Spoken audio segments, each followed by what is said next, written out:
Hi everybody, it's David Porter.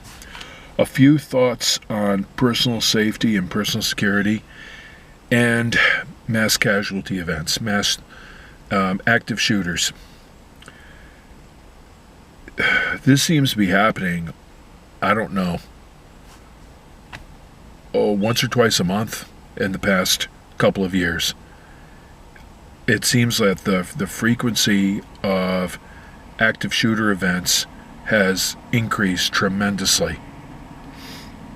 You need to think about it. You need to be aware of it, not naive, not unaware, not oblivious. Here are a couple of things you can do to enhance your personal safety, to make yourself just a little bit safer. I'm going to roll up this at least one window, maybe both, because I'm sitting in a parking lot. There's actually quite a bit of traffic here on the road and a lot of background noise. Anyhow, so what can you do to make yourself a little bit safer? Start developing some habits conducive to personal safety.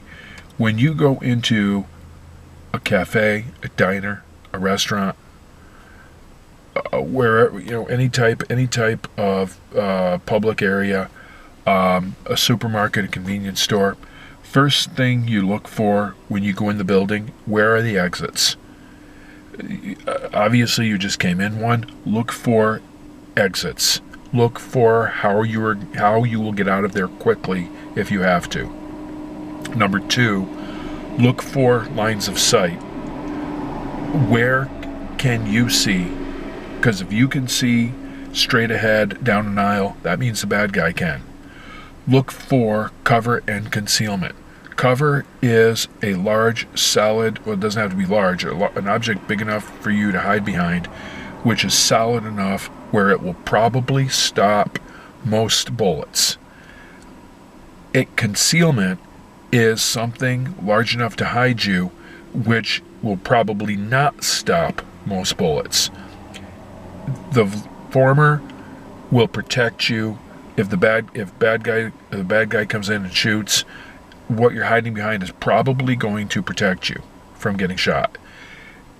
Concealment means what you are hiding behind will not protect you from getting shot, but it will maybe keep the bad guy from seeing you and shooting in your direction.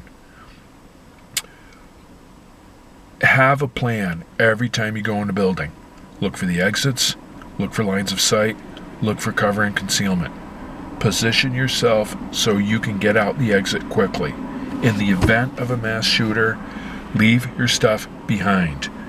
Your laptop, your phone, even your coffee, leave it there. Yes, you heard me, even your coffee. Leave it there and go. On the way out, get anybody you can to go. Yell, get out, evacuate, active shooter, danger. Try to get other people to come with you and get out, but do not allow anyone to hold you up, because most people are going to freeze. Most people are going to go, what's going on? What's happening? Don't let them slow you down. Get out. Get outside. Okay, I know I just said leave your phone behind. If you happen to have your phone in your hand, go. Okay, if your phone's right there, grab it, go. But, you don't want to pack your stuff up and go. Just grab your phone and go. All right, a little contradiction there. This is complicated. Get outside, call 911. Tell them, as you are getting far away from the scene and or, again, taking cover behind something big and solid like a brick or cement wall or an industrial air conditioning unit, something big and solid that where you can't be seen, that will very likely stop most bullets, you call 911. You tell the police where you are and what is happening. If you noticed, tell the police whether or not the attacker has a handgun, that is, a pistol, a sidearm, or a long gun, meaning a gun typically held in both hands. It's going to be a rifle or a shotgun. That's valuable information. Tell them about how many people are in there. Were there only 3 or 4 people in there, or was the place packed with 30 or 40 people? That's going to help. You, at that point, if you can get away, get out of there. If you can get to your car, get to your car and get out. If you have to run, but get far away as you can, if you are able to do so safely. What if you're there with other people? Have this conversation with them in advance. What do we do if something goes very bad? Because if you stay in a building trying to collect your friends, your family, your whoever, you have just put yourself in danger, and you're putting them in danger, because they're going to be looking for you too. The longer you stay in the building where an active shooter is doing what they do and shooting the place up, the greater the probability of getting shot. You have a plan ahead of time. If we're going into a place and we're separated and something goes down, here's what we're going to do. You have to have this conversation in advance. And that way, you know, you make a straight line for the door. Whoever you're with is also making a straight line for the door. You're not staying inside and increasing the amount of exposure to danger. You're not staying in that hot zone longer than you have to. Here is something that everybody should know and everyone should carry. Take a Red Cross Stop the Bleed course. Live, preferable. Online, better than nothing. It is instruction on how to stop hemorrhaging, traumatic bleeding, involving use of a windlass tourniquet or a elastic band tourniquet or a hemostatic pad, also known as a quick clot pad.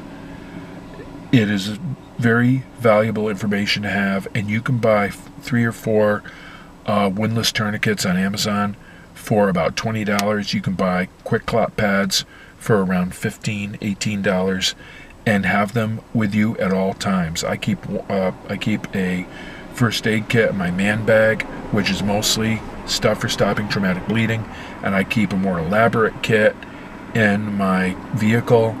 Again, most of the stuff in there is for stopping traumatic bleeding. Know what to do in the aftermath, because there is evidence that a lot of people have died in mass casualty events who would have lived if they had first aid to stop them from exsanguinating or bleeding out. So learn how to use a tourniquet and a quick clot pad.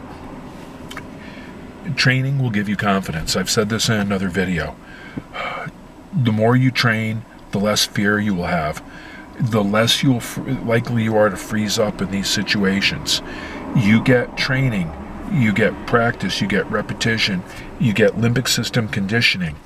And when you are in an extreme emotional state, which you're going to be if someone has just been shooting at you or shooting at people near you, you are going to experience adrenal overload. Very likely you're going to freeze. Then that's not any kind of, I'm not judging. That is not a judgment. That is not a criticism. It's just an observation. You're probably going to freeze. I bet I will too. You don't know what you're going to do until you are in that situation. The better prepared you are, the less likely you will freeze, and instead you will start automatically, instinctively doing what you have been trained to do. It's called limbic system conditioning. It's a very basic principle of operant conditioning and classical conditioning, actually more classical conditioning. So get some training, carry the right gear, and just, don't be paranoid, but keep your eyes open and have a plan. Because it looks like the reality that we have is that school shooters and workplace shooters, active shooters, are here to stay. You can't stop deranged individuals from doing terrible things, but you can prepare yourself to deal with it to the greatest extent possible. All right. Thank you for watching. Please be safe and hit subscribe.